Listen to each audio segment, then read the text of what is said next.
20 de mayo de 1902.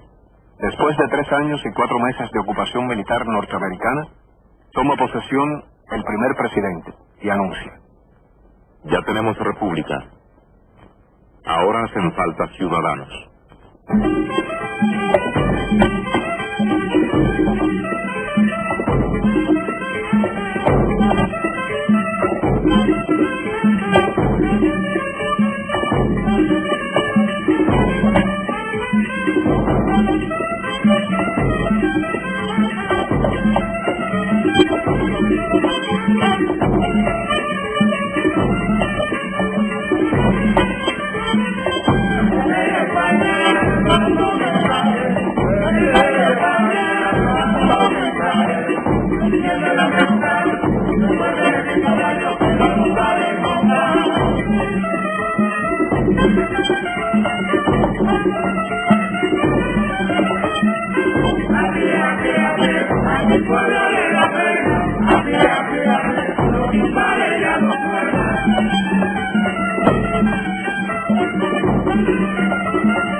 Ahí están. Desembarcan.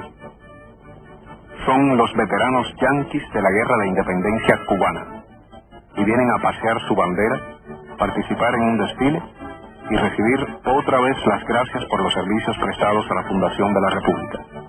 Están repitiendo una costumbre que se inauguró con este desfile en 1898, después de la derrota de España. Así volverían 20 años más tarde, 30 años más tarde, y por último, cuando no pudieran regresar, el Ejército Nacional paseará sus banderas, realizará su desfile y les dará otra vez las gracias por los servicios prestados a la fundación de la República. Los preparativos de guerra habían comenzado mucho tiempo antes, desde 1823, con este temprano análisis imperialista. Cuba y Puerto Rico, por su posición local, son apéndices naturales del continente americano.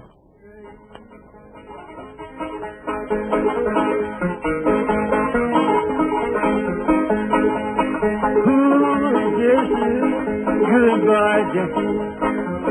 Farewell, Jesse James. Robert Foley caught his eye and he shot him on the fly. And they laid two Jesse down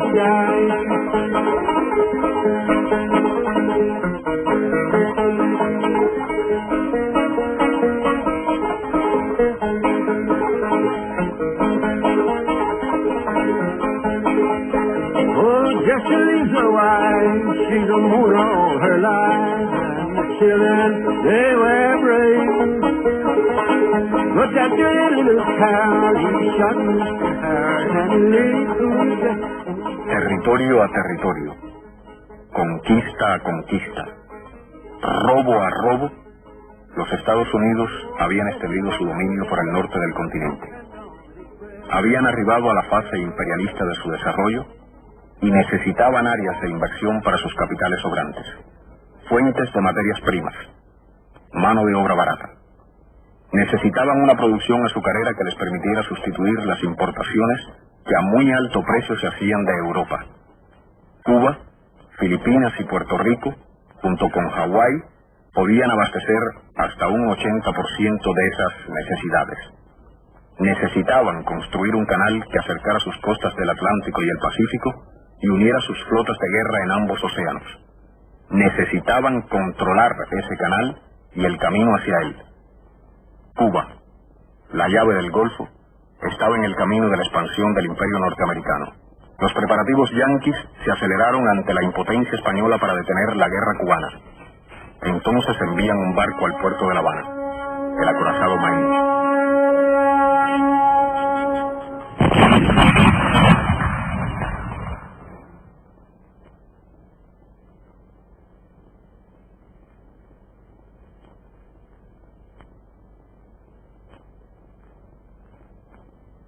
Después de una hábil campaña de prensa y una autoprovocación que costó la vida a 266 tripulantes del Maine, el presidente McKinley le declara la guerra a España, desconociendo la beligerancia del pueblo cubano.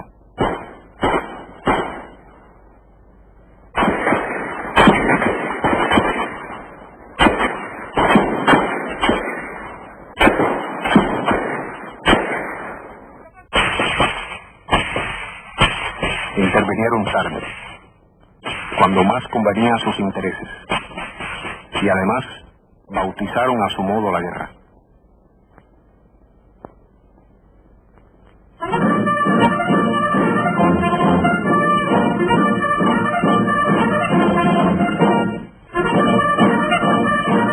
Sí, la guerra ya existía. 10 años de combate infatigable, iniciado por Céspedes en 1868, se interrumpen con una tregua en el Sanjón. Pero inevitablemente la guerra se ha popularizado. A ella se integran aún más hijos de arrieros, antiguos esclavos que la harán culminar en el 95 con la organización de José Martí, a quien llaman el delegado, el maestro, el presidente. Una guerra que ya existía para impedir a tiempo, con la independencia de Cuba, que se extiendan por las Antillas los Estados Unidos y caigan con esa fuerza más sobre nuestras tierras de América. Una guerra que ya existía y cuyo final era cierto. En el 1898 los patriotas cubanos estaban derrotando a 20 generales y la mayor cantidad de soldados y material de guerra traídos por España a un país americano. En el 97, Sagasta, el jefe de los liberales españoles, había resumido desde Madrid la envergadura de la derrota.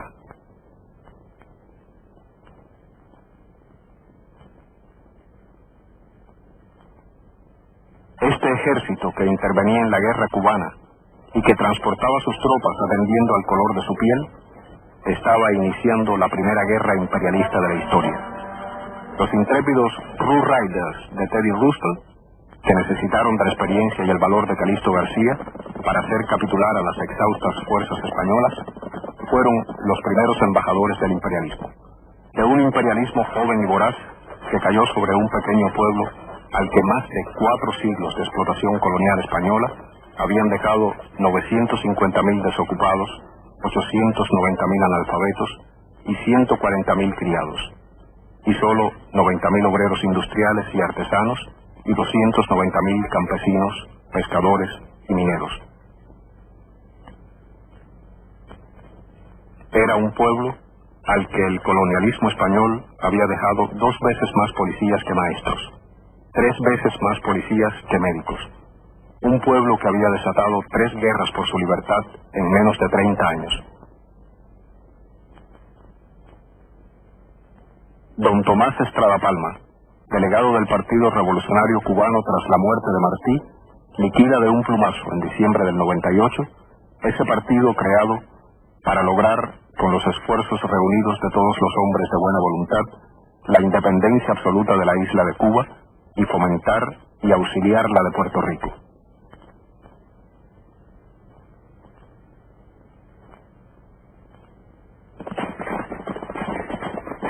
Al ejército libertador se le impusieron las condiciones de un ejército vencido. 75 pesos para cada soldado o clase, a cambio de la entrega de armas y equipo. Las armas remitidas al puesto militar yanqui más cercano. El imperialismo aprovecha en beneficio propio la falta de visión política y de unidad revolucionaria de los cubanos. Exacerba las contradicciones existentes entre la Asamblea del Cerro y Máximo Gómez. El jefe militar más importante que sobrevivió a la guerra es destituido de su cargo de general en jefe por la Asamblea. Como consecuencia, la reacción popular obliga a la disolución de los asambleístas. Ya no quedan instrumentos del poder revolucionario.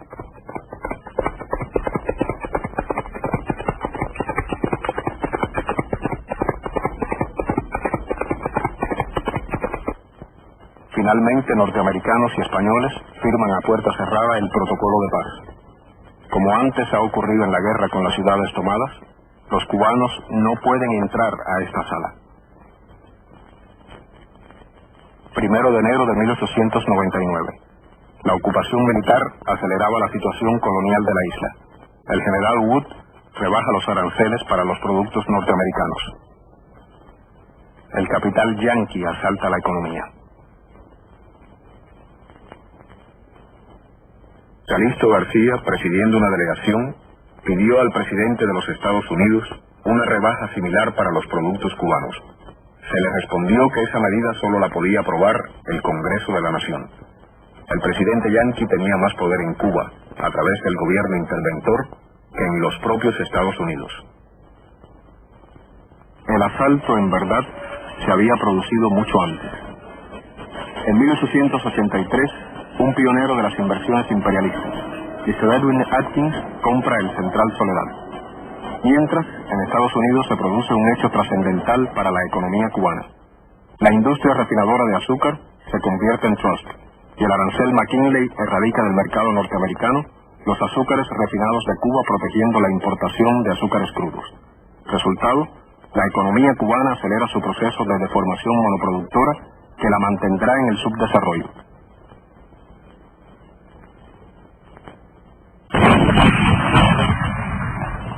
El capital financiero yanqui aprovecha la guerra cubana contra España. Mr. Atkins compra las tierras del Central Trinidad. Se funda la Tinicu Sugar Company.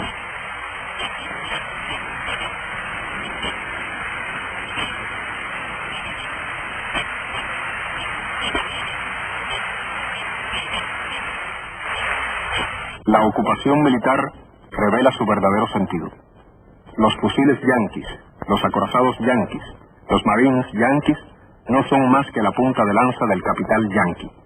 Una filial de la American Tobacco Company establecida en Cuba llega a controlar el 90% de la exportación. El asalto a la minería, comenzado en la década anterior, culmina con el control del 80% de la explotación de minerales.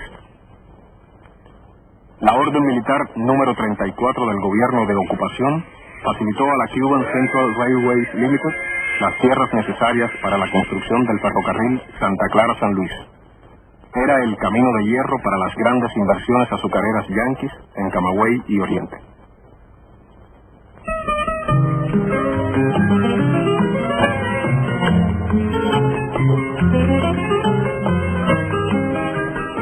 Otra orden militar, la número 62, facilitó a las compañías norteamericanas apoderarse de enormes extensiones de tierra en esas provincias.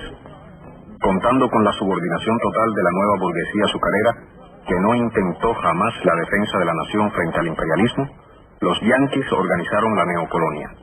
Impusieron la circulación de la moneda norteamericana y los instrumentos que garantizarán el orden, la Guardia Rural y la Policía Urbana, en la que no se aceptaron negros ni mulatos para no herir la susceptibilidad de las tropas sureñas yanquis. Tercero, que el gobierno de Cuba consiente que los Estados Unidos ejerciten el derecho de intervenir para el mantenimiento de un gobierno adecuado, para la protección de vidas, propiedad y libertad individual, etc. Séptimo, que para poner en condiciones a los Estados Unidos de mantener la independencia de Cuba y proteger al pueblo, así como para su propia defensa, el gobierno de Cuba venderá o arrendará a los Estados Unidos las tierras necesarias para carboneras o estaciones navales, etc. La enmienda se convirtió finalmente en el apéndice constitucional de la República, después que las posiciones más revolucionarias fueron derrotadas en la Asamblea Constituyente. Allí, Juan Gualberto Gómez había advertido: esto equivale a entregarles las llaves de nuestra casa para que puedan entrar en ella a todas horas, cuando les venga el deseo, de día o de noche, con propósitos buenos o malos. El protestar no te vale, Liborio, aunque grites mucho. No te sirve ese serrucho contra los candados sociales. La isla tiene que estar necesariamente ligada a los Estados Unidos por vínculos especiales de intimidad y fuerza, si es que ha de asegurar su perdurable bienestar. Presidente William McKinley. A Cuba se le ha dejado poca o ninguna independencia con la enmienda Platt. No puede hacer ciertos tratados sin nuestro consentimiento, ni pedir prestado más allá de ciertos límites. Creo que no hay un gobierno europeo que la considere por un momento como otra cosa sino lo que es una verdadera dependencia de los Estados Unidos.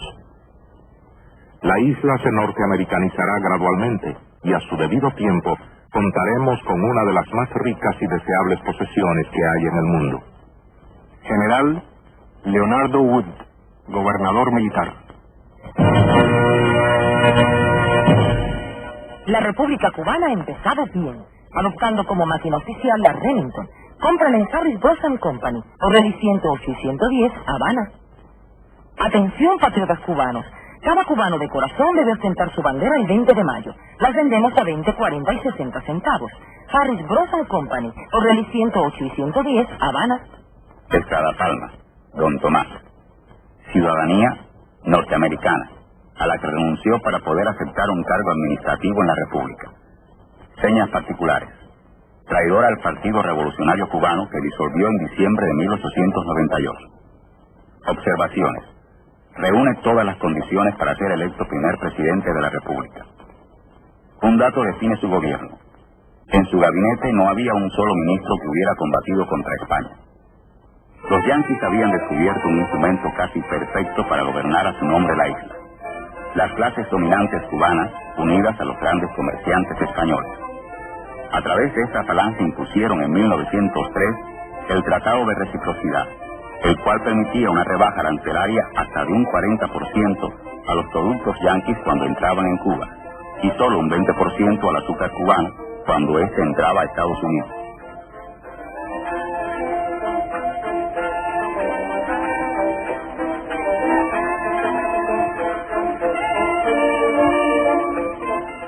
El gobierno de Estrada Palma culmina en un intento reeleccionista que quiebra la incipiente continuidad republicana. Los liberales se alzan con la consigna de abajo el continuismo, y el moderado Estrada Palma solicita el envío de buques norteamericanos. El 29 de septiembre de 1906 se inaugura la segunda intervención norteamericana. 5.000 marines desembarcan.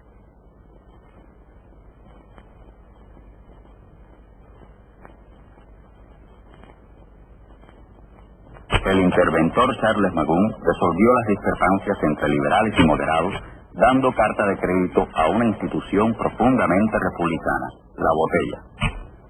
Hipotecó el país con un empréstito de $16 millones e indemnizó con $2 millones a la Iglesia Católica. En cifras redondas, los 3 años de administración yanqui costaron $25 millones al pueblo cubano. Con ese saldo se retiró la intervención.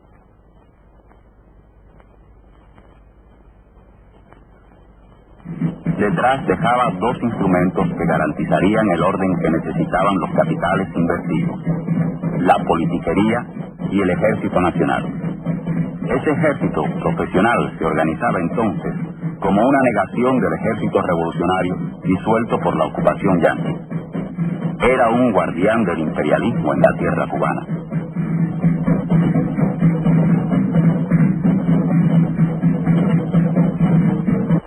Señores, decía el interventor Charles Magoon, por orden del señor presidente de los Estados Unidos os traspaso, como representantes correctamente electos del pueblo de Cuba, el poder retenido por mí de acuerdo con lo que dispone el apéndice de la Constitución.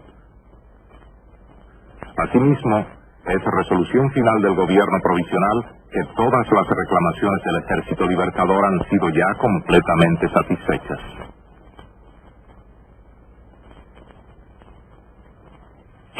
Gómez José Miguel, alias Tiburón. Ocupación, presidente de la República.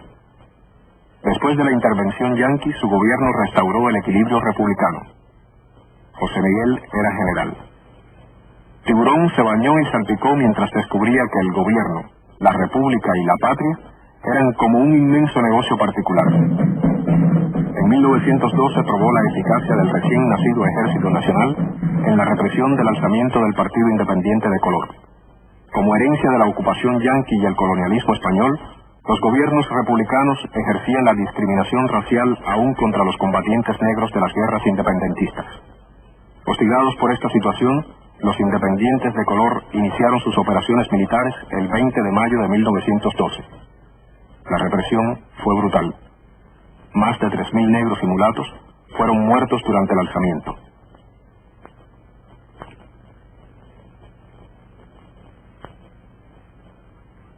año antes, 28 oficiales del ejército mambí habían protestado contra el absoluto dominio del gobierno por parte de españoles y autonomistas. Nada pedimos para los veteranos, Decían los oficiales, aunque la miseria nos hiera muchos hogares. y preguntaban, ¿Cuándo? ¿En qué país ni con qué pretexto de igualdad se ha visto premiada la traición a la patria? mientras el general José Miguel Gómez, presidente de la República, se erigía esta estatua.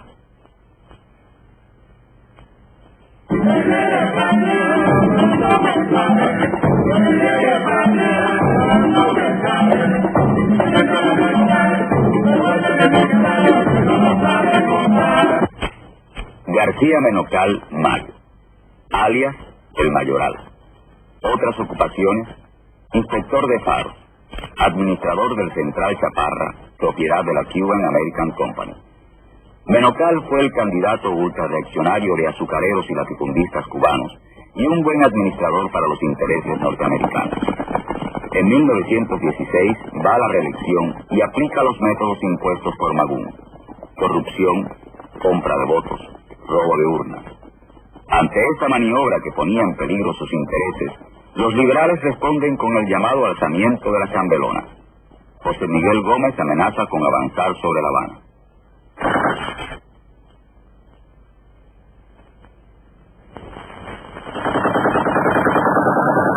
En el plano internacional las cosas van más en serio. A las potencias imperialistas que se enfrentaban desde 1914 para repartirse nuevamente el mundo, se suma una nueva, joven y voraz. El 6 de abril de 1917, el presidente de los Estados Unidos, Wilson, firma la declaración de guerra contra Alemania. Un día después, el presidente reelecto de Cuba, Mario García Menocal, firma la declaración de guerra contra Alemania.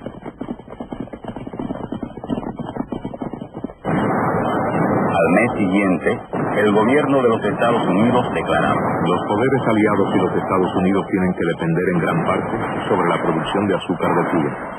Toda alteración del orden que obstruya esa producción tendrá que considerarse como acto hostil hacia el gobierno de los Estados Unidos. Eso fue suficiente para que los aguerridos liberales se pusieran las armas. José Miguel Gómez no avanza sobre La Habana, se entrega a las autoridades. Años más tarde, los restos de los muertos anónimos que cayeron en combates y escaramuzas contra el ejército serían exhumados. Para ellos era la continuación de una trágica farsa. Como se ve, los acompaña la banda del Ejército Nacional.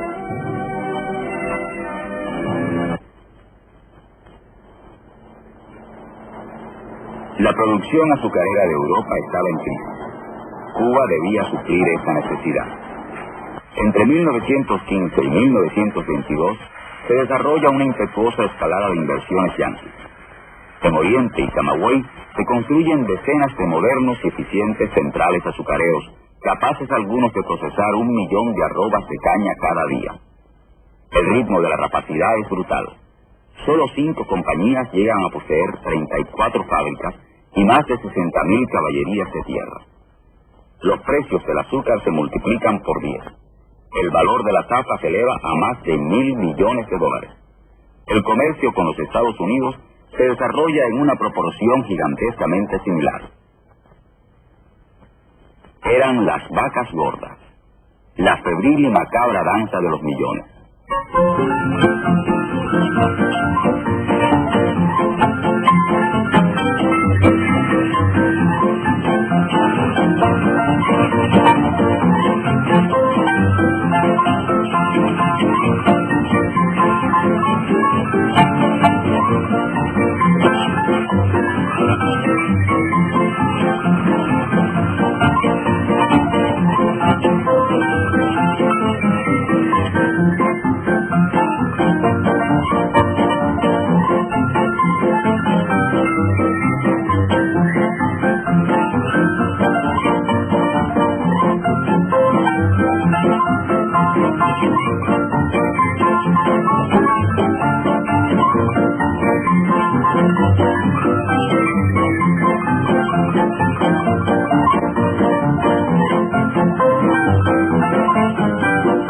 De pronto, la crisis. La guerra había terminado.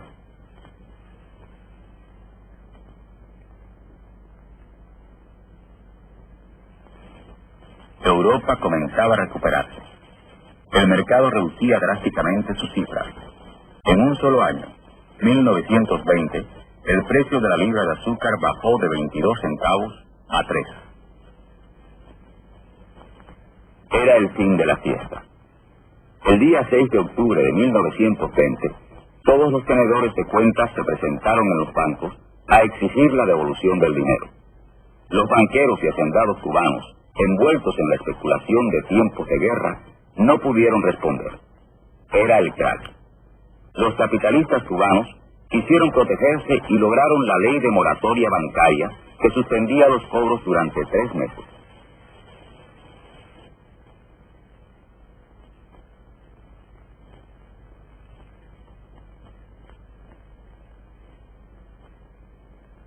El Departamento de Estado yanqui protestó y envió a Cuba al general Enoch H. Crowder para realizar una asesoría financiera.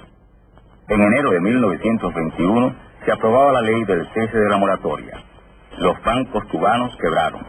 Se aprobó la ley de liquidación bancaria que legalizaba el paso de la banca y la industria nacional a manos del capital financiero yanqui. Continuaba con nuevo ritmo otra fiesta. Las inversiones yanquis subieron a 1.200 millones en 1921. Las 3/4 partes de la industria azucarera estaban en sus manos y esto equivalía al 17% del territorio nacional. La población cubana había crecido al extraordinario ritmo de más de un 35% por década. Y así era como crecía. De cada 100 habitantes, 53 eran analfabetos. De cada 215 niños que comenzaban la escuela primaria, solo uno completaba su instrucción. Para quienes no pudieron bailarla, la danza de los millones fue una locura trágica. Obreros y campesinos sufrieron el alza del costo de la vida impuesta por la especulación. El movimiento obrero respondió con una ola de huelgas y calificó a Menocal como el Kaiser de Cuba. El Congreso Nacional Obrero envió en 1920 un mensaje a la Revolución Rusa que, dirigida por el partido bolchevique y su jefe, Vladimir Ilich Lenin, estaba resistiendo las presiones y los ataques directos del capital internacional. Hasta esos combatientes lejanos llegó la voz de los trabajadores de Cuba. Esta comisión considera a la Rusia roja como un faro de luz, como ejemplo, guía y estímulo para las maltratadas muchedumbres obreras ansiosas de redención y justicia.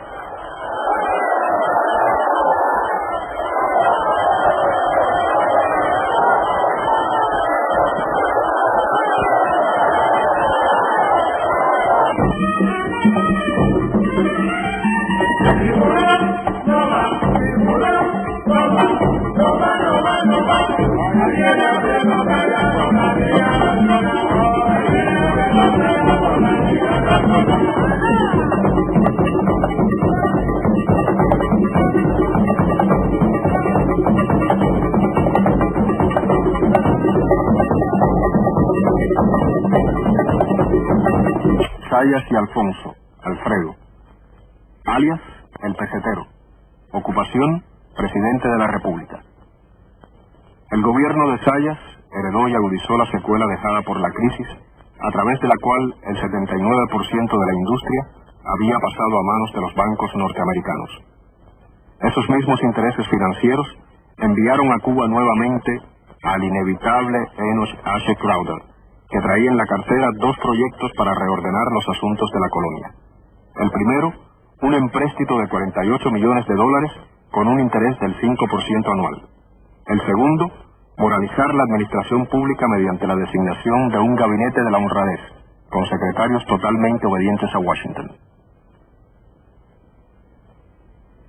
Era la época en que Eligio Sardiñas, Kid Chocolate, obtenía el campeonato mundial de peso pluma.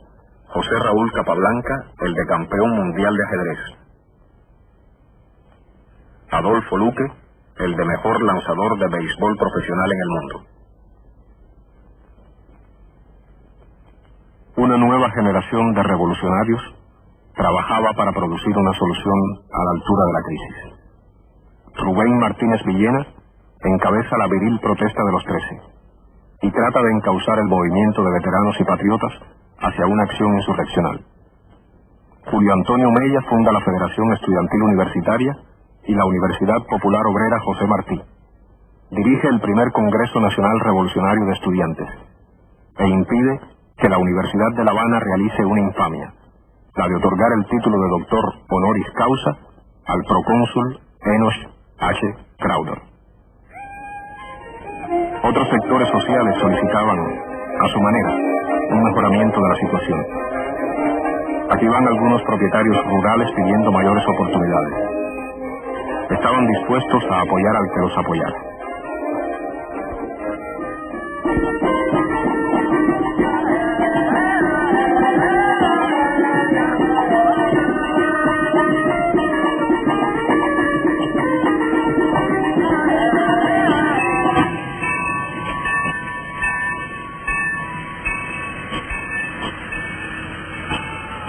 En 1925 escala la presidencia otro general, Gerardo Machado y Morales, y hace frente a la honda crisis estructural de la economía cubana mediante una combinación original y altamente explosiva: continuar sirviendo los intereses yanquis, hegemonizar el tímido esbozo de movimiento burgués que se desarrolla en la República y liquidar por medio de la represión el creciente movimiento popular revolucionario.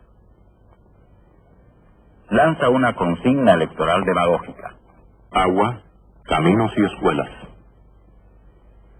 Y desarrolla un plan de obras públicas, entre las que se destaca la construcción de la carretera central. Los voraces políticos se enriquecen. Como símbolo y síntesis de esa república, se terminará la construcción de un suntuoso e improductivo edificio, copia de un original yanqui, donde la politiquería construirá la patria. Ahí está el Capitolio Nacional.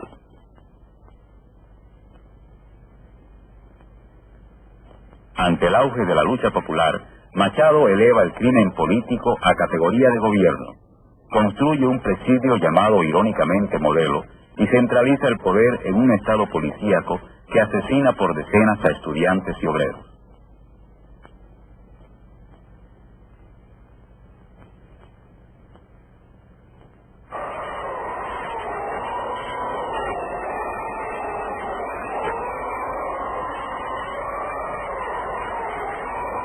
Una catástrofe natural se une a la catástrofe histórica que sufría la República. En 1926, un violento ciclón azota la isla. A su paso, ha dejado más de 600 muertos, 5.000 casas dañadas, 300 embarcaciones hundidas, 120.000 árboles derribados y un número indeterminado de heridos.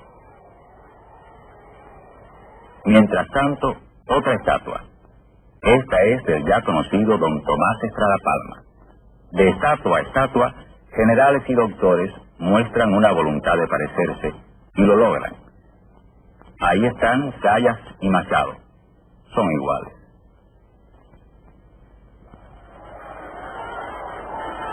La clase obrera cubana emerge como una fuerza política independiente. En 1925 se fundan la Confederación Nacional Obrera y el Partido Comunista de Cuba. En ese esfuerzo se destaca Julio Antonio Mella, el revolucionario capaz de continuar la gran tarea antiimperialista propuesta por Martí y simbolizada por Sandino, generando las bases de la revolución cubana contemporánea. Machado responde ilegalizando al Partido Comunista y la FEU y deteniendo a Mella bajo la acusación de terrorista. Mella declara una huelga de hambre que pone en tensión a toda la isla. Machado anuncia su intención de reelegirse sin oposición. En respuesta se organiza el Directorio Estudiantil Universitario de 1927. Machado clausura la Universidad Popular José Martí y ocupa militarmente la Universidad de La Habana. Nuevos revolucionarios surgen. Antonio Viteras Holmes. En 1928, el presidente Calvin Coolidge visita Cuba y da el espaldarazo a la prórroga de poderes que está preparando Machado. Es la primera visita de un presidente yanqui a la isla. El panamericanismo siembra un árbol y celebra su sexta conferencia en la que Estados Unidos busca apoyo para su intervencionismo en América Latina. La delegación de Machado declara: no nos podemos unir al coro general de no intervención, porque la palabra intervención en mi país ha sido palabra de gloria, de honor, de triunfo, de libertad ha sido la independencia. Machado da la espalda definitivamente al tímido apoyo de la burguesía cubana. Decreta zafra libre para complacer a los industriales yanquis. En 1929 se develó la tarja a las víctimas de la provocación del Maine y se alcanzó la segunda zafra de la historia. Pero en octubre de ese año se producía en Estados Unidos el crack bancario, reflejo de la honda crisis del capitalismo mundial.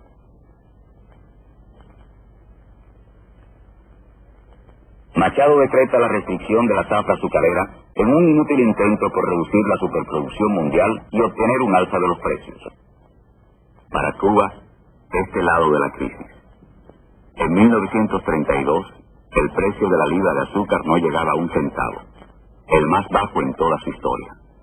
Al año siguiente, el monto de la zafra no alcanzó los 2 millones de toneladas, pero los desempleados casi llegaron a 1 millón.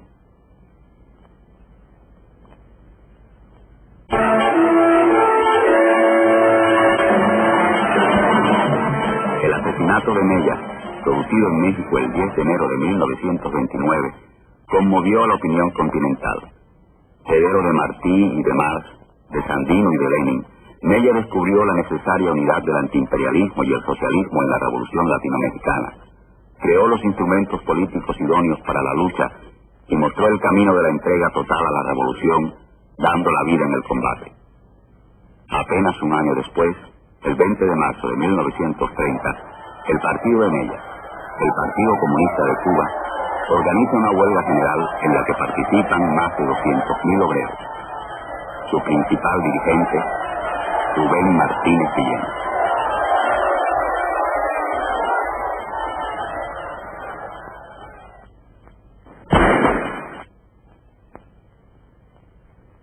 El 30 de septiembre, los estudiantes convocan una manifestación que es reprimida brutalmente por la tiranía. Allí cae asesinado Rafael Trejo y es herido Pablo de la Torriente Brau. Se organiza entonces un nuevo directorio estudiantil. Los estudiantes querían llegar hasta la casa de Enrique José Varona, un ilustre pensador en quien reconocían un maestro de la nación. Nación que estaban descubriendo también en los estudios de Fernando Ortiz, Ramiro Guerra, de Emilio Roy, de una nación que redescubría pluralmente su ser y singular rostro independiente. En 1924, Víctor Manuel pinta La Gitana Tropical. En 1926, Antonio María Romeu compone Tres Lindas Cubanas y Miguel Matamoros Son de la Loma. Serán de La Habana, serán de Santiago, tierra soberana. En 1928, Amadeo Roldán estrena La Rebambaramba. En 1930, Nicolás Guillén publica Los Motivos del Son. Adivinanza de la esperanza, lo mío es tuyo, lo tuyo es mío, toda la sangre formando un río. El terreno de la oposición no es homogéneo. En él están las viejas agrupaciones políticas burguesas, desplazadas por la reelección machadista, dirigidas por generales, como el expresidente Monocal y el aspirante Mendieta. El ABC, estructura fascista y táctica terrorista de lucha. El directorio estudiantil universitario, donde confluían revolucionarios y reformistas. El Partido Comunista y sus organizaciones afines. La Confederación Nacional Obrera y el Sindicato Nacional de Obreros de la Industria Azucarera. El ala izquierda estudiantil y Antonio Guiteras y sus seguidores, que pugnaban por una revolución social de profundo contenido antiimperialista. En 1933, la lucha de clases alcanza los niveles más altos de la historia republicana. Antonio Guiteras toma el cuartel de San Luis y se dispone a atacar a Bayamo. Una creciente ola de huelgas políticas impulsadas por el Partido Comunista se extiende por los centrales azucareros. Ese mismo mes, el imperialismo envió a La Habana a su más hábil diplomático, Benjamin Sommerwell, subsecretario de Estado para Asuntos Latinoamericanos. Al mismo tiempo, barcos de guerra yanquis rodean la isla.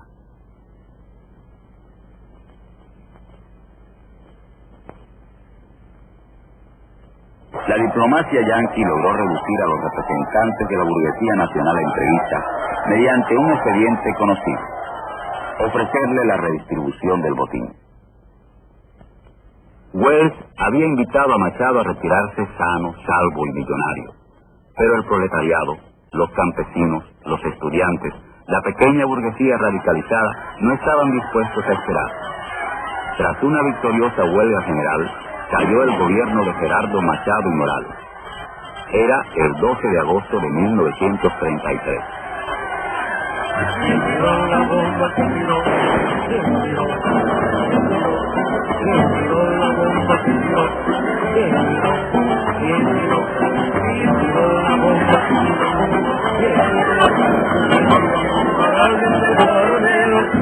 Revisa la policía, por orden del coronel, revisa la policía, ya de los bien de día, a ver si pueden saber que tiró la bomba, quién tiró la bomba,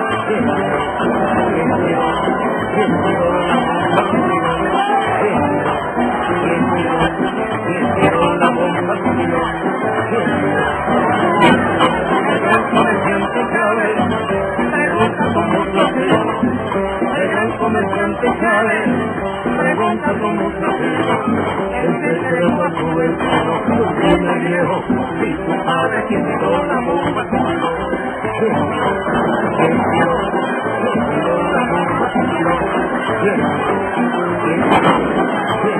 la bomba, quién tiró.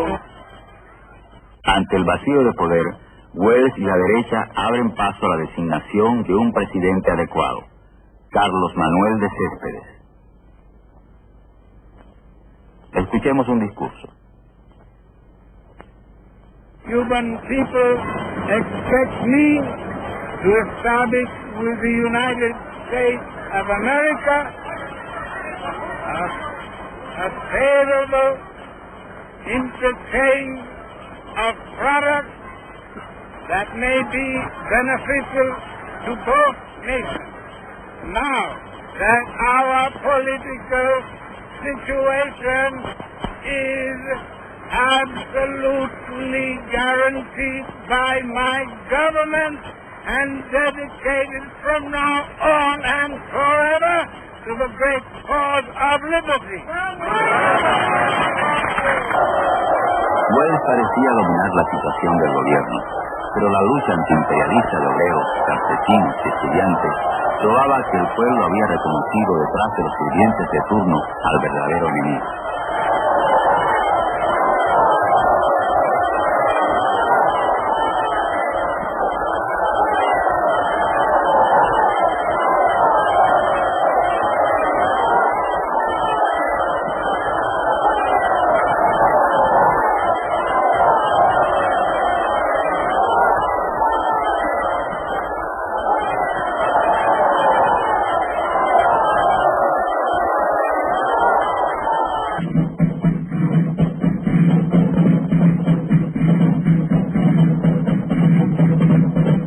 Las contradicciones acumuladas durante décadas estallan el 4 de septiembre de 1933 en un hecho inesperado: un golpe de Estado dirigido por sargentos derroca a Céspedes e instaura en el gobierno una pentarquía.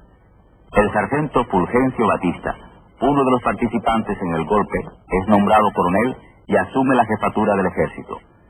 La pentarquía cede el paso en menos de una semana al gobierno de uno de sus miembros, el profesor Ramón Grau San Martín. Antonio Guiteras es nombrado ministro de Gobernación, Guerra y Marina. Había comenzado el gobierno de los 100 días, el primero en la historia republicana no nombrado y no reconocido por el imperialismo. Apenas 15 días después, el 29 de septiembre, el ejército, siguiendo órdenes de Batista, ametralla al pueblo que asiste al entierro de las cenizas de Mella. Allí, Rubén Martínez Villena dejaría el último rastro magnífico de su voz. Estamos aquí para tributar el homenaje merecido a Julio Antonio Mella, que entregó su juventud, su inteligencia, todo su esfuerzo y todo el esplendor de su vida a la causa de los pobres del mundo, de los explotados, de los humildes.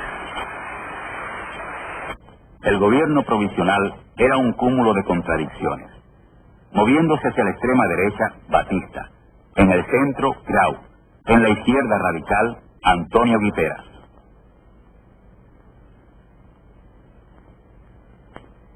En menos de 5 meses, Guiteras interviene la compañía Yankee de electricidad, impone la jornada de 8 horas, el salario mínimo, la nacionalización del trabajo, disuelve los partidos políticos tradicionales, confisca las tierras y bienes de los machadistas y realiza un proyecto de reforma agraria. Es el momento revolucionario más alto de la historia republicana dentro del gobierno de un presidente ambiguo e inconsistente.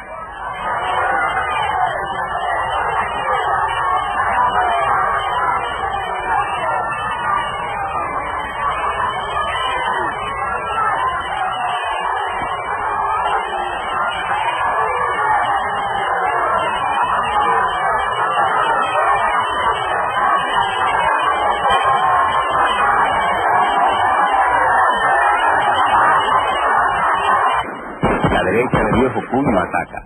Los oficiales del ejército, depuestos por el golpe del 4 de septiembre, se reúnen en el Hotel Nacional para hacer resistencia al gobierno de Grau Guiteras.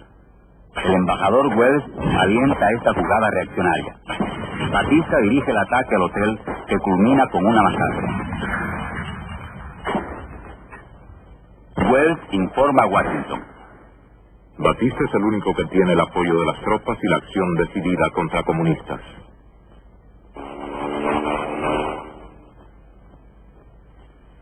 El 18 de diciembre de 1933 llega a La Habana Jefferson Caffery, el nuevo embajador, con la misión de completar los planes de Wells, eliminar el gobierno de Grau Guiteras.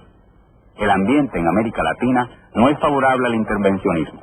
En Montevideo se celebra la 7ª Conferencia Panamericana, donde la delegación de Cuba denuncia el injerencismo yanqui.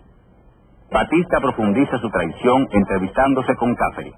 Guiteras insiste en separarlo del gobierno y amenaza con su renuncia si esto no se produce. Grau, exacta expresión de la inconsistencia del reformismo, apoya a Batista. El 15 de enero de 1934, combatido a sangre y fuego, cae el gobierno de Grau Guiteras. Frente a Palacio, Batista reprime al pueblo que se congrega para darle un último apoyo al gobierno que ha caído.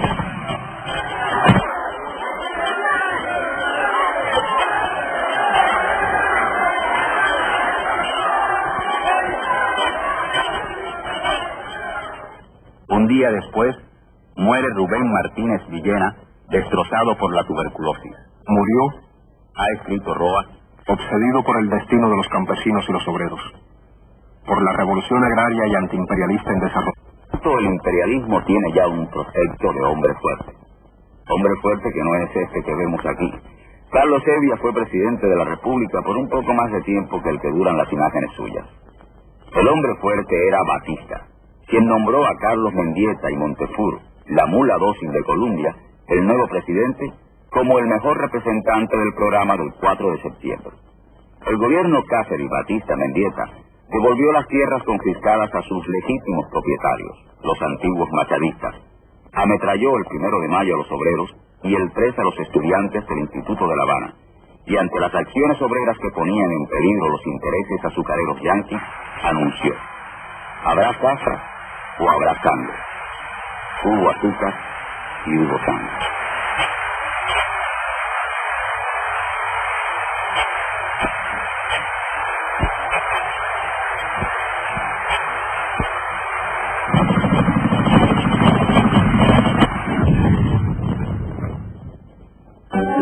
Ahí está, de nuevo desembarco.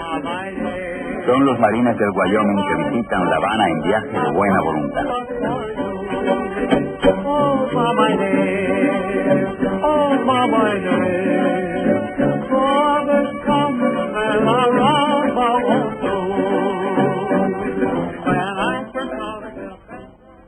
Su jefe, el almirante Freeman, hace una visita un poco más seria al presidente Mendieta en Palacio. Batista le ofrece una revista militar en Colombia.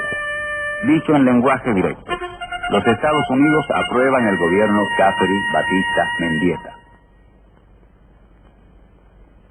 La lucha revolucionaria del pueblo echa abajo la enmienda Platt, pero a través de sus instrumentos nacionales, los políticos tradicionales y sobre todo el coronel Batista, El imperialismo ha logrado neutralizar la ola revolucionaria sin llegar a la intervención directa.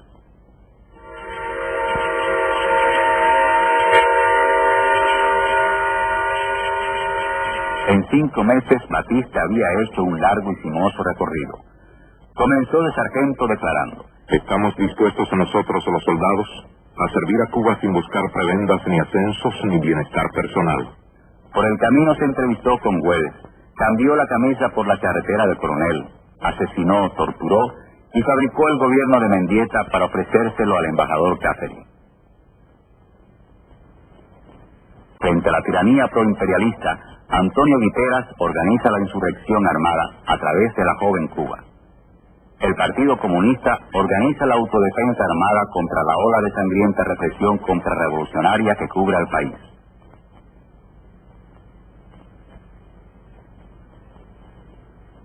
El 8 de mayo de 1935, después del fracaso de la prematura huelga de marzo, en la que cayeron juntos guiteristas y comunistas, Antonio Guiteras, delatado, es sorprendido y asesinado por el ejército de Batista.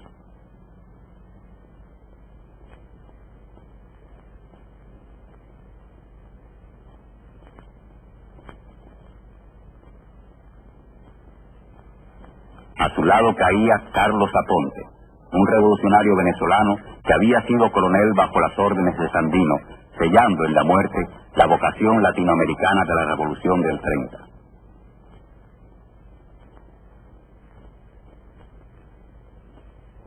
Un año después, Pablo de la Torriente Brau escribiría de Guiteras: la revolución fue como una fiebre de la imaginación de este hombre. Tuvo arrastrado por su fiebre el impulso de hacerlo todo, e hizo más que miles.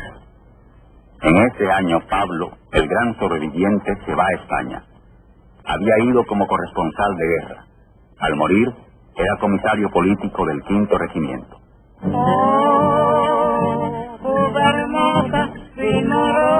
El ciclo de auge revolucionario estaba cerrado. Pero ya la historia de Cuba no se podría explicar sin esa revolución. La crisis estructural de la República no tenía en realidad otra respuesta. La industria azucarera había terminado su expansión en 1925. La participación en el mercado norteamericano había sido fijada en los más bajos niveles del siglo. Las zafras podían realizarse con las 2/5 partes de la tierra dispuesta para ello. El resto de la tierra inculta quedaba en reserva de las compañías yanquis. De 199 ingenios activos en 1919, solo quedaban 133 en 1935. La zafra de 1919 tuvo 157 días de duración. La de 1935, solo 70. Coronel Francisco Tabernilla Palmero, la división de tanques del ejército por el gobierno. A la insignia de la patria. De los principios democráticos. General Eulogio Cantillo, fiel al juramento. El imperialismo decidió jugar su mejor carta. Fortaleció el único partido político de la burguesía que se mantenía en pie después de la Revolución del 30, el Ejército Nacional. Defensa de la soberanía nacional.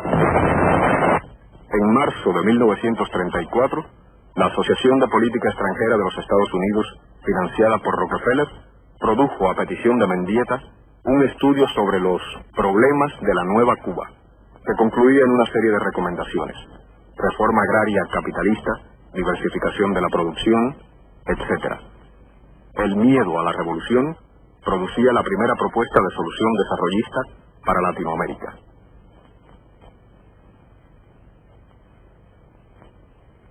Derrotadas en marzo de 1935, las fuerzas populares vuelven a la lucha.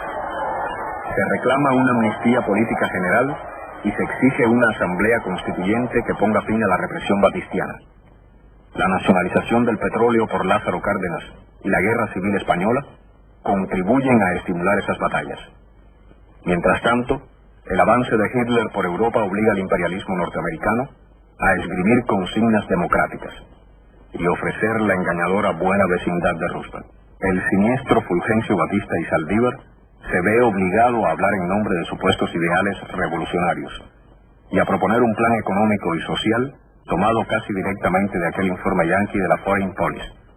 le denomina significativamente trienal, y uno de sus principales objetivos era frenar la proletarización creciente de los colonos pobres y lograr estabilizar una burguesía media rural como base social de su régimen y fuerza conservadora en el campo.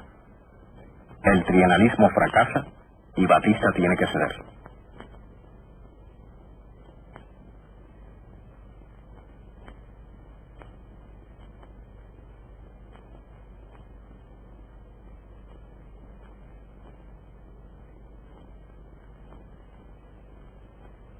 El 9 de febrero de 1940 se reunía la Asamblea Constituyente con 45 delegados del bloque formado por el PRC, el ABC y los menocalistas, y 36 delegados de la Coalición Socialista Popular. Es la misma politiquería oligárquica y proyanqui la que predomina. Pero fuera hay un pueblo que cada vez reclama en voz más alta. Y dentro, por primera vez se escuchan las voces comunistas. Un obrero, un negro, un intelectual. Producto de ese entrecruzamiento de fuerza, la Constitución de 1940 consagra constitucionalmente algunas de las conquistas del período revolucionario: asentamiento campesino, derecho obrero a la huelga, igualdad jurídica de las razas, voto igual y secreto para todos. Desde 1940 comenzaría una larga e infructuosa lucha por llevar a la práctica aquellas promesas constitucionales. En 1952, Batista se encargaría de borrar esa constitución que le estorbaba. El 14 de julio se celebraron elecciones generales. Candidatos, los conocidos: Ramón Grau San Martín y Fulgencio Batista y Saldívar.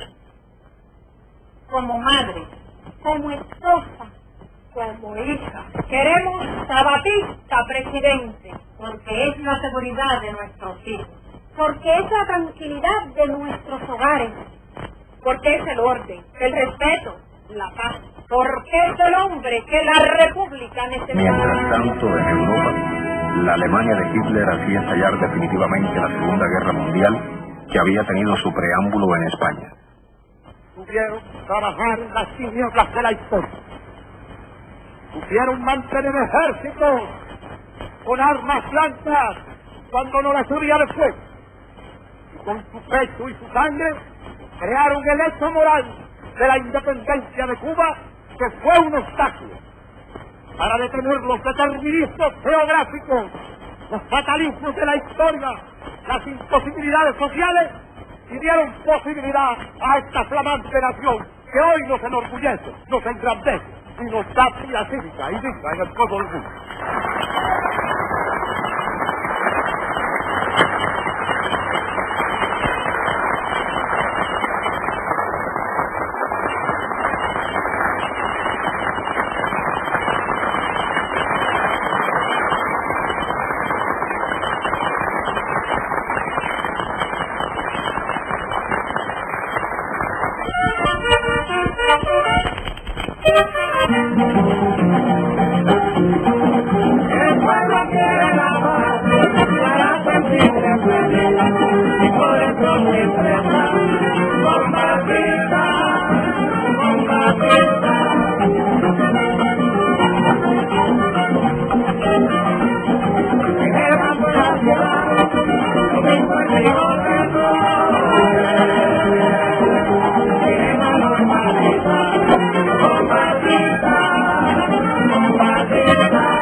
¡Acción!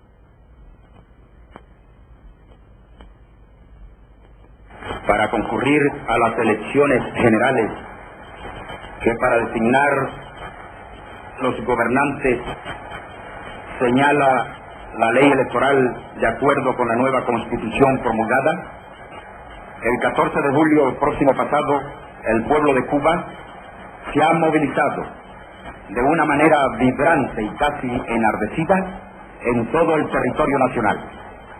En estas justas en que el pueblo emitió su voluntad libremente a través de las urnas, me ha designado su presidente. Habiendo llegado al poder a través de un frente único antifascista, creado como en muchos países para intentar detener las fuerzas más reaccionarias de aquella coyuntura, Batista no deja de ser el mismo que se entregó a los yanquis en 1933. En sus manos, la Constitución del 40 no irá demasiado lejos. Bajo su gobierno, Cuba entrará en la guerra contra el nazismo en 1941. Las necesidades bélicas echaron por la borda la demagogia desarrollista. Cuba volvió a convertirse en la azucarera de un mundo ensangrentado, a la medida exacta de las necesidades del imperialismo. Ahora no hubo vacas gordas. Los Estados Unidos controlaron los precios y obtuvieron directamente los beneficios adicionales en calidad de intermediarios. El restablecimiento de los niveles de producción, sin embargo, abrió un nuevo margen a la economía cubana.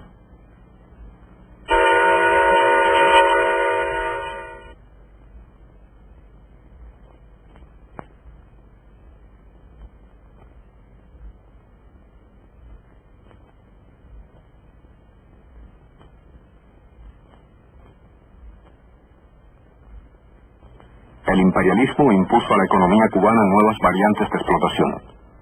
En Oriente, una compañía yanqui, con ayuda directa de las Fuerzas Armadas de Estados Unidos, construye una modernísima planta de tratamiento de níquel.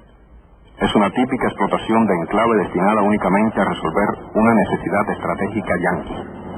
Al final de la guerra, la compañía detiene el trabajo. Haría falta otra guerra, la de Corea, para que la planta fuera abierta nuevamente. Para el pueblo, la guerra significó la elevación del costo de la vida. Confederación de Trabajadores de Cuba, fundada en 1939, exigía y lograba el aumento de salario para los trabajadores.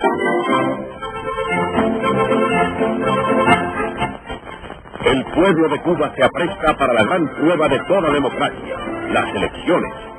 La ciudadanía se prepara ante el gran dilema de seleccionar a sus gobernantes de mañana. Los hombres que habrán de representar al pueblo soberano en la Cámara, en el Senado, en los municipios y gobiernos provinciales y en la más alta magistratura de la nación. Cargos y posiciones de máxima responsabilidad para quienes habrán de empuñar en nombre del pueblo las riendas del Estado. Este es el verdadero sentido de la democracia en acción. Un pueblo gobernándose a sí mismo mediante el ejercicio del sufragio. Todo elector tiene la obligación de ir a votar al colegio electoral que le corresponda. Solo son impedimentos enfermedad comprobada, estado de gestación o de pauperio, condena correccional o uso de coacción o fuerza mayor. El elector se dirigirá al presidente que se encuentra en la mesa. El artículo 291 dispone que únicamente cuando el elector sea totalmente ciego o tenga amputados sus brazos o manos y además consten esos extremos en el carnet, se le permitirá ser asistido para votar. Candidatura completa es aquella en que el elector marca con una cruz en el círculo que se encuentra debajo del emblema del partido de sus simpatías. Votar es fácil, solo necesita cuidado y no apurarse para que las cosas salgan bien. Votar es el mayor acto de responsabilidad del ciudadano.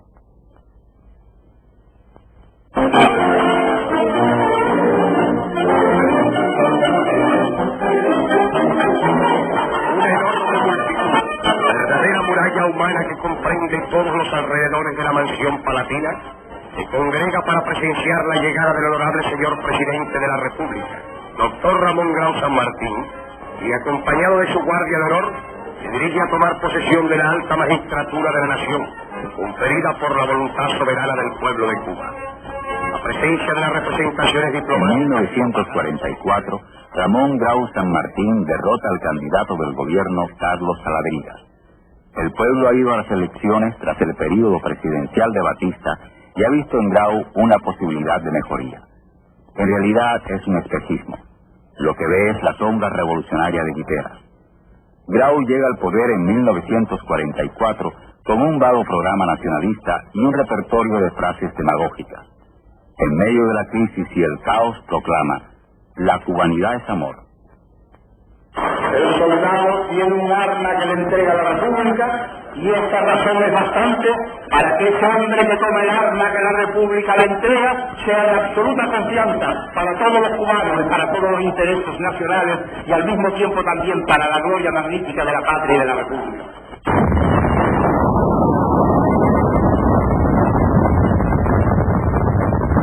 Internacionalmente, el imperialismo yanqui abre el período de la Guerra Fría e instrumenta una estrategia contrarrevolucionaria mundial contra el fantasma del comunismo. En Cuba, Grau se une a esa política, introduce gángsters en la dirección del movimiento obrero, asalta a los sindicatos, negocia la liquidación de la cláusula de garantía. Dicha negociación significaba para la clase obrera una rebaja de salarios equivalente al 8%. En respuesta, el Sexto Congreso Nacional de Trabajadores Azucareros, liderado por el gran dirigente comunista Jesús Menéndez, acuerda: para comenzar la zafra de 1947, hay que ponerle a los trabajadores el diferencial en la punta de la mocha. El gobierno de Grau se niega a negociar, acrecentando la represión. Jesús se multiplica, se agiganta, recorre el país en una fulminante y decisiva campaña proletaria. La oligarquía azucarera grita: la zafra, la república está en peligro. El gobierno de Grau tomó cuerpo otro de los síntomas del deterioro republicano: el gangsterismo. Antiguos participantes de los sucesos posteriores a la caída de Machado, mezclados con delincuentes profesionales, integran bandas que forman, de hecho, potencias políticas, presionan en los ministerios o simplemente son cómplices de los ministros, cometen atentados a destajo y celebran encuentros como el ocurrido en el reparto Orfila en 1947. El gobierno de Grau emplea diversas tácticas con estos grupos gangsteriles. Los utiliza como pretexto o instrumento para la represión del movimiento popular, o incorpora a uno de sus jefes a las fuerzas gubernamentales.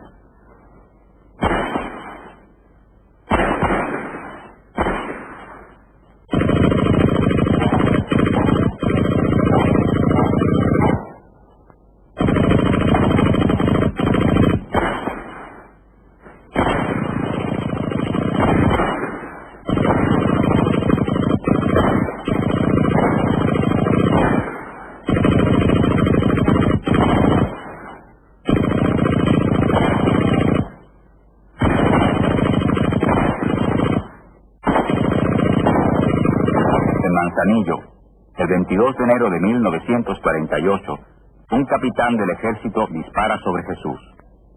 Jesús era representante a la Cámara, pero la inmunidad parlamentaria no logra detener los proyectiles del capitán Casillas. Desde los cañaverales, los hombres que lo vieron crecer entre ellos, hacerse su líder, defender sus intereses en el sindicato, en el Congreso y ante los representantes mismos del imperialismo yanqui, lo saludaron con las moscas encallecidas y lloraron su muerte. En la ciudad de La Habana, una impresionante muchedumbre lo acompaña. La ofensiva de la derecha continúa diezmando paso a paso, crimen a crimen, las fuerzas de la izquierda.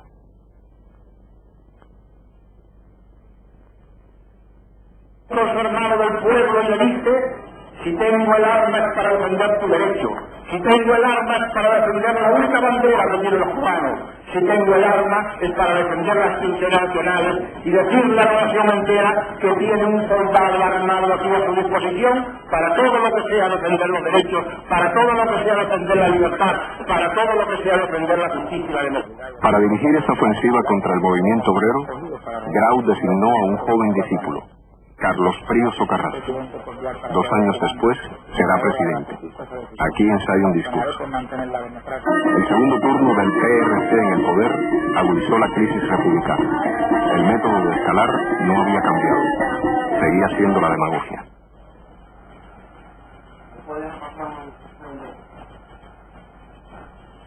Cubanos, la voluntad popular ha decidido que continúe en el mando supremo del Estado la alianza auténtico republicana. No niego la satisfacción que me produce haber sido escogido para el mando. Prío lleva como programa la inaplazable necesidad de realizar la legislación complementaria de la Constitución del 40. El viejo sueño popular que pareció brillar con luz propia 8 años antes. Eso en el papel. En la práctica, la industria azucarera, la columna vertebral de nuestra economía, depende en la venta de sus productos no del querer cubano, sino de las situaciones especiales principalmente de nuestros vecinos.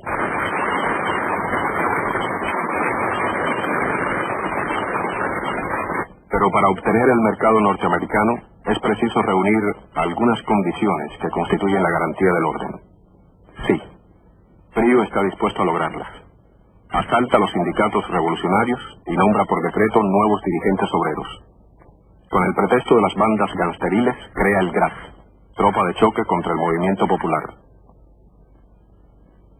El periódico Hoy es asaltado por la policía. La represión está abiertamente a la ofensiva.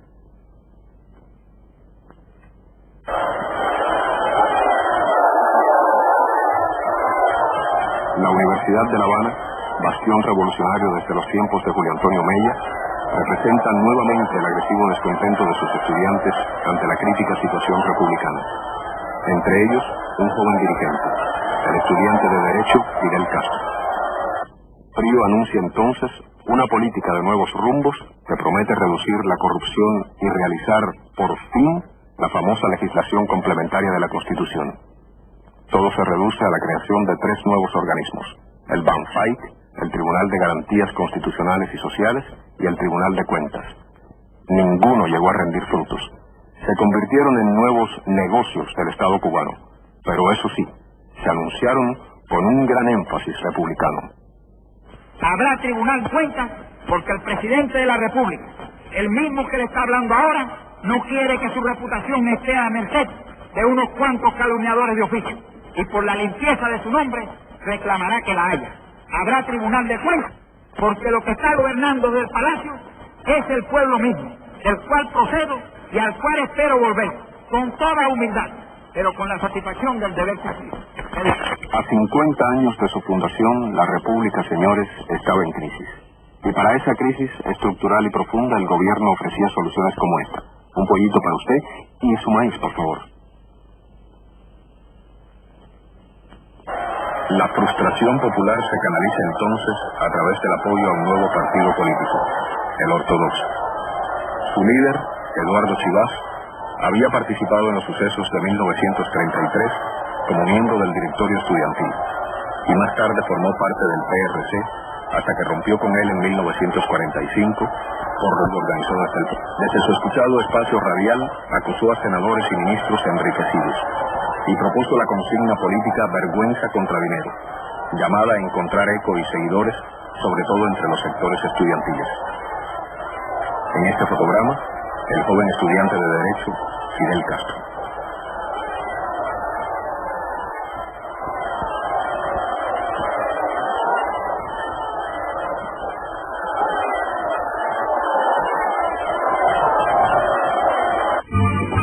La República era también, ya lo sabemos, un laboratorio del imperialismo. Aquí ensayó más de una vez sus nuevas tácticas de dominación, sus variantes latinoamericanas para una mejor explotación de nuestras riquezas. En la década del 50, la ciudad de La Habana fue laboratorio de lo que hoy se llama sofisticadamente en el mundo occidental una sociedad de consumo.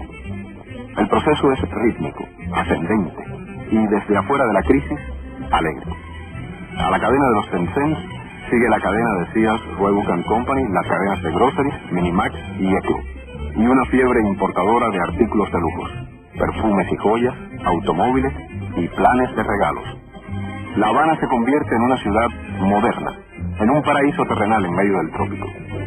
Ese ritmo de penetración tiene una música y un vehículo, la publicidad moderna. El embrutecedor sistema de repeticiones pegajosas que culmina con un acontecimiento importante. Esas imágenes se mueven, se ven, están en la casa. Ha llegado la televisión.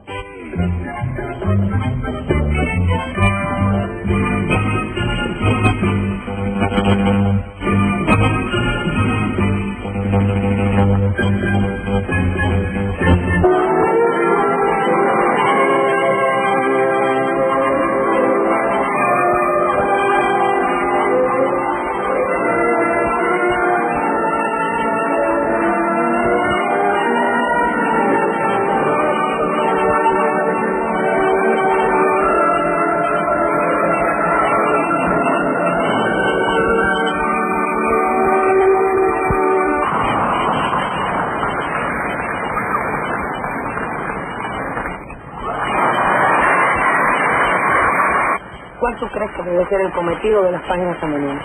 Pues sí, esa pregunta me la hice yo cuando me lo confiaron. Te dije los 4 puntos básicos que nos interesan a todas las mujeres en María. Como si la casa y las mesas. Lo tengo todo.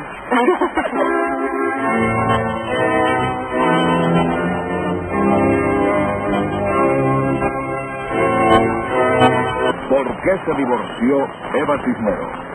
La historia ¿Por qué se divorció Eva Cisneros? Callaba su pasado. ¿Por qué se divorció Eva Cisneros? La envidia y la infamia. ¿Por qué se divorció Eva Cisneros?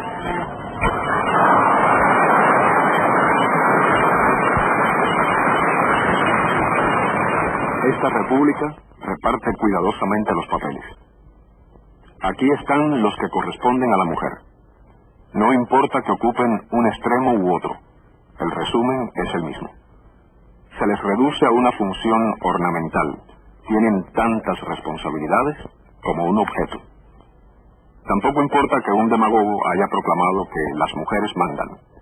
En todo caso, organizan al margen tiranías menores, como la de los gustos y las modas, mientras las frases hechas cercan un terreno que les pertenece. Es el sexo débil.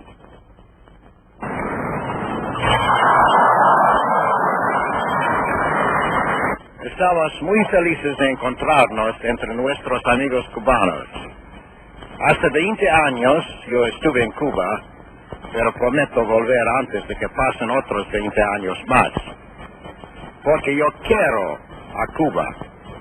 Y no sé qué me gusta más, si mi señora o el tabaco cubano. Por Cuba y por los cubanos, que siempre me reciben con tanto cariño. Por la Argentina, por Mercedes Simone, el corazón hizo tango. Perdón, mamá, perdón. Perdón. Vuelva por ti, para que puedas entender.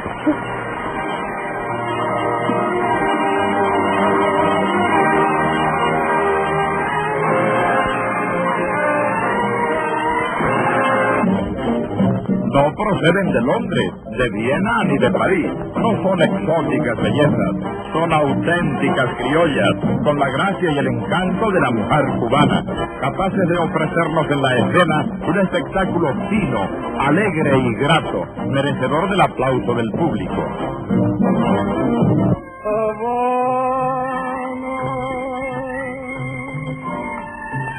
Confieso que nunca podré olvidarte jamás. Tú eres la novia bonita que sueña el viajero encontrar.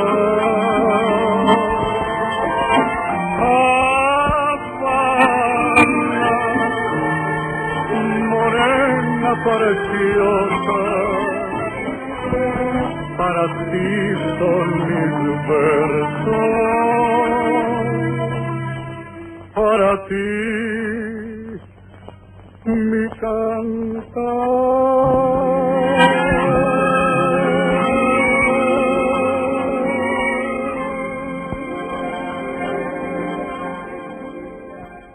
Esta república de utilería favorece y consume las formas artísticas más banales, externas o vulgares.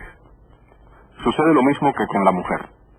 La sociedad pone algunos medios en sus manos, pero eso sí, exige consumo sin participación.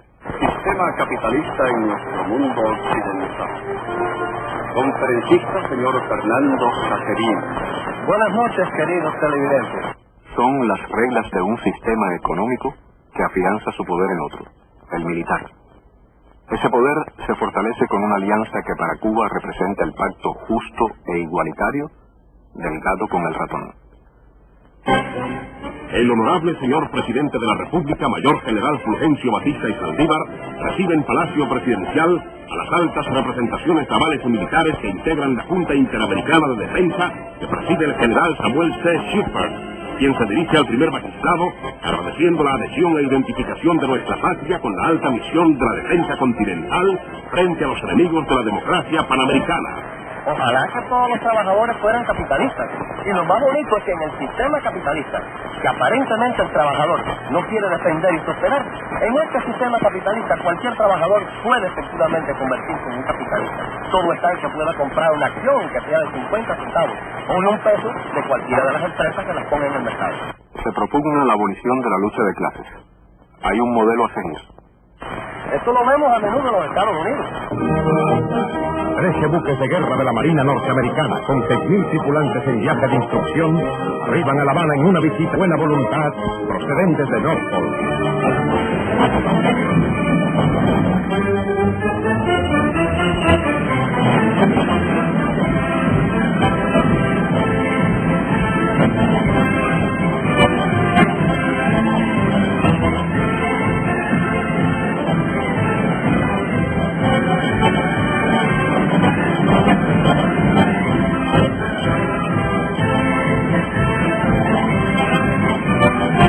I want to take this occasion to apologize to the Cuban people on behalf of the American people for the incident that happened last evening at the desecration of the monument of Custom.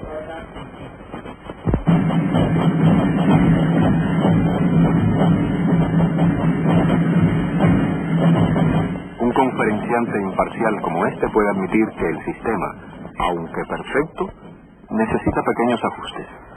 No puede seguir esto de esta forma. Cada vez hay menos centros de trabajo. Cada vez hay más desempleados en Cuba. En este momento hay una cifra terrible. De cada 5 adultos que andan por la calle, uno de ellos está sin empleo. Y ahora, un programa Sabatea. Aquí todos hacen... Sí, había que hacer algo para subsistir. Había que hacer algo para sobresalir. Había que ser un as del timón o había que arrastrar un auto con los dientes o iniciar una nueva moda o iniciar otra nueva y vieja moda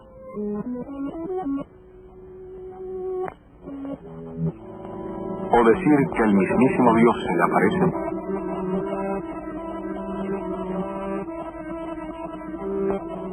o ayunar en una urna de cristal durante 25 días. Para los que ayunaban afuera de la urna, no había fotos.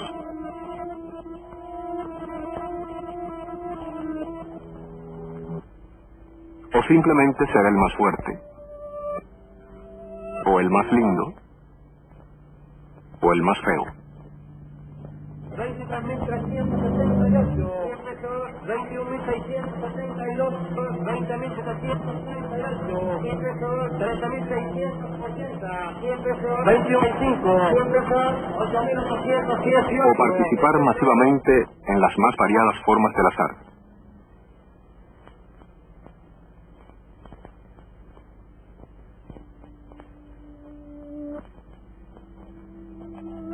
O echar una ojeada previsora al futuro, o confiar en el azar televisado.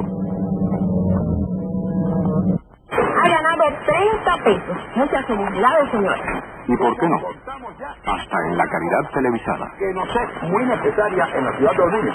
Y gracias a Dios vamos a contar con algunas más. Pero antes de tocar otros temas que hemos de tocar en esta noche, vamos a darle paso al amigo Lavasol para que también dé a conocer las ventajas de su producto. Mi amiga Lavasol. 36.119. 100.000 pesos. 36.119. Premiado en 100.000 pesos.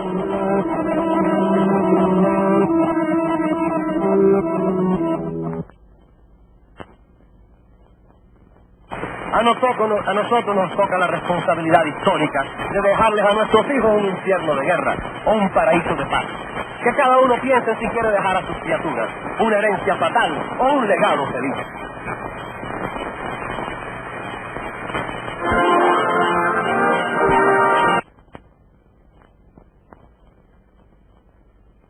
En agosto de 1951, Chivas se suicida dramáticamente durante una transmisión radial. Ante su muerte se realiza una extraordinaria manifestación popular. En la calle, el movimiento popular crece y se desarrolla, mirando una perspectiva electoral que ya conoce de sobra.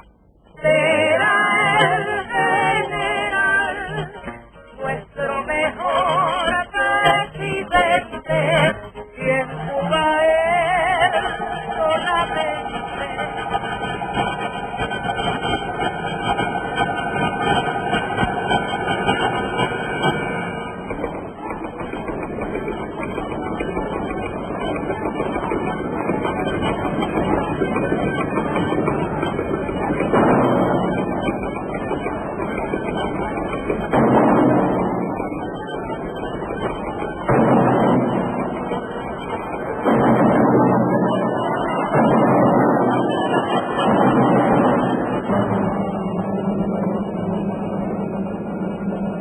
El 10 de marzo de 1952, el hombre fuerte reaparece en Colombia, y Prío, millonario e ileso, sale hacia el exilio. Batista es nuevamente la carta de triunfo de los intereses que contemplan temerosos la debilidad republicana y el creciente descontento popular. Las elecciones pueden traer alguna sorpresa, y la indignación del pueblo ha aumentado con la muerte de Chivas. Los intereses reaccionarios cubanos y extranjeros llaman a su representante, Batista, y a su instrumento, el ejército. Ambos ya han probado su eficacia. La República está salvada.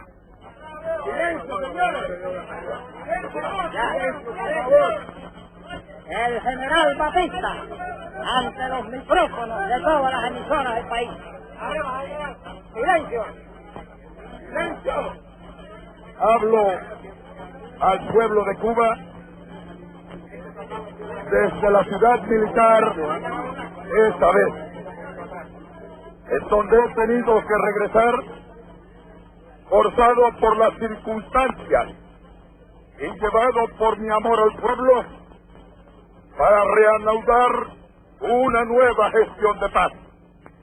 Hombro con hombro debemos trabajar por la armonía espiritual de la gran familia cubana y sentirnos todos en esta patria que es de todos, como la quiso Martí, cubanos y hermanos, hombres y mujeres, unidos en el mismo ideal, en la misma esperanza, en las mismas ilusiones, para el progreso y la democracia, la libertad y la justicia.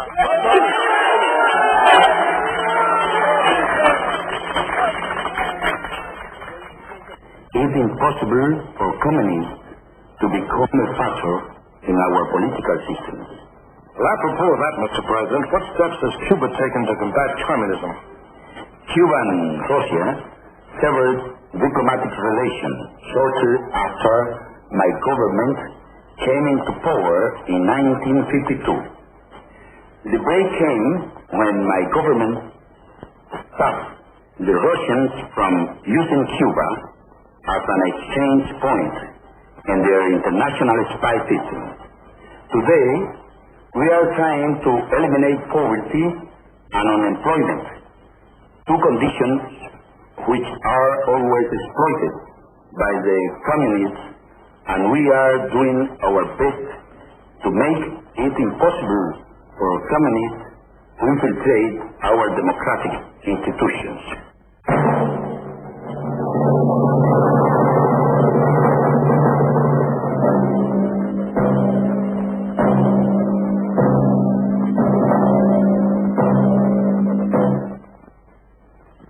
Number one, I predict that President Batista, though he was very careful not to commit himself, will nevertheless run for president again. Number two, I predict that we have nothing to worry about as far as communism is concerned in Cuba for a long time to come.